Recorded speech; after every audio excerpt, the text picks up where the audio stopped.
各位小朋友，歡迎收睇由黑森林琴行贊助嘅 Acapella 我識你都識呢個節目。我係你哋嘅主持靚女 W 姐姐，我會為大家介紹一種叫做 Acapella 嘅音樂形式。隔離呢位呢係我嘅好拍檔問號小子。大家好啊，我係問號小子啊。哎呀，弊啦，其實我對 Acapella 呢完全唔認識㗎，都唔知點介紹好添。唔使驚，不如就由你代表各位小朋友負責問我關於 Acapella 嘅問題，然後就等我逐一解答啦。咦，又好似幾好咁喎，你哋覺得呢？太好啦，一於就咁決定啦。好啦，咁就等我哋開始啦。Acapella 嘅中文即係無伴奏合唱，佢係一種唔使樂器，淨係用人聲演唱嘅音樂。台上面有幾多？等等先，點解唔用樂器嘅？呢個問題，咁就要帶大家一齊睇下 Acapella 嘅起源啦。Acapella 其實係意大利文嚟嘅，意思即係喺教堂入面嘅風格。喺1000幾年前嘅中世紀已經有呢一個唱歌形式噶啦。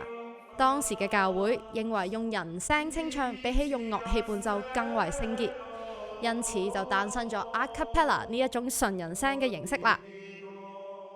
哇，好慢啊，同埋好似得一把聲咁嘅。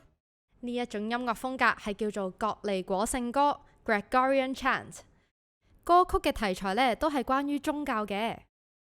葛利果聖歌嘅音樂特色就係所有人都只會唱同一條旋律，冇和音嘅，所以你咪好似淨係聽到一把聲咁樣咯。 1000幾年前嘅中世紀，而家係2023年，哇！原來 Acapella 已經有咁耐歷史噶啦。係啊，真係有好耐歷史噶。隨住時間嘅推進呢， Acapella 亦都由葛利果聖歌慢慢發展成為唔同嘅種類。想知道更多嘅話呢，就要繼續睇埋落去啦。到咗14、15世紀嘅文藝復興時期，出現咗另一種無伴奏合唱風格，叫做牧歌 Madrigal。除咗會唱一啲有關宗教嘅題材，牧歌亦都有廣泛咁樣提及到一啲生活瑣事，甚至係同愛情有關嘅題材噶。唔知係咪因為多咗好多唔同嘅題材，聽起上嚟好似比起葛利果聖歌豐富咗好多咁喎。可能都關題材事啦，但係牧歌嘅音樂特色的確同葛利果聖歌有分別。除咗開始出現多聲部嘅合唱之外，喺編曲上面嘅結構亦都複雜咗好多。哦，明白啦。轉眼間就嚟到19世紀末，喺呢個時候嘅美國出現咗一種由4個男聲演唱嘅無伴奏合唱風格——理髮店四重唱 （Barbershop Quartet）。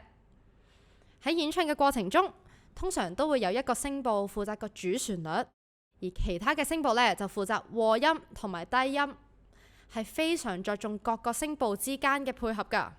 吓，得男仔有得唱，咁女仔咪冇得玩咯。所以到咗後期呢，Barbershop 呢一種風格已經唔限於4位男聲，仲可以有女聲，甚至係以合唱團嘅形式演唱噶。咁聽落，唔同種類嘅 Acapella 音樂其實都有啲似合唱團嘅音樂喎。你咁諗呢，就大錯特錯啦，因為到咗20世紀，美國出現咗一種震撼 Acapella 音樂嘅人聲樂器——人聲敲擊 Beatboxing。哇！點解我聽到鼓聲，但係見唔到肚鼓嘅？莫非佢食咗肚鼓落肚？梗係唔係食咗肚鼓啦！人聲敲擊 Beatboxing 係用到嘴巴、舌頭、聲帶同埋呼吸去創造出唔同嘅節奏同埋聲音效果嘅。佢係近代 Acapella 音樂歷史入面其中好重要嘅一環嚟噶。我記得啦，以前有聽過嗰啲 Acapella 音樂，就係有人聲敲擊同埋其他人一齊唱噶啦。我哋而家現代比較會常聽到嘅 Acapella 音樂呢，就叫做人聲樂隊 （Vocal Band）。團隊通常都會包括主音、和音、低音同埋人聲敲擊幾個聲部嘅。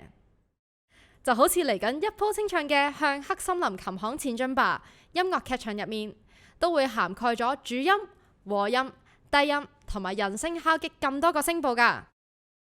各位小朋友，如果想親身體驗到人聲嘅威力，就記住喺7月21至23號嚟到葵青劇院黑盒劇場，同我哋一齊探索呢個神秘嘅黑森林啦！哇，今日真係認識咗好多關於 Acapella 嘅知識啊！ Acapella 嘅世界真係好大㗎，想知道更加多關於 Acapella 嘅資訊，就記住收睇下一集 Acapella 我識你都識啦！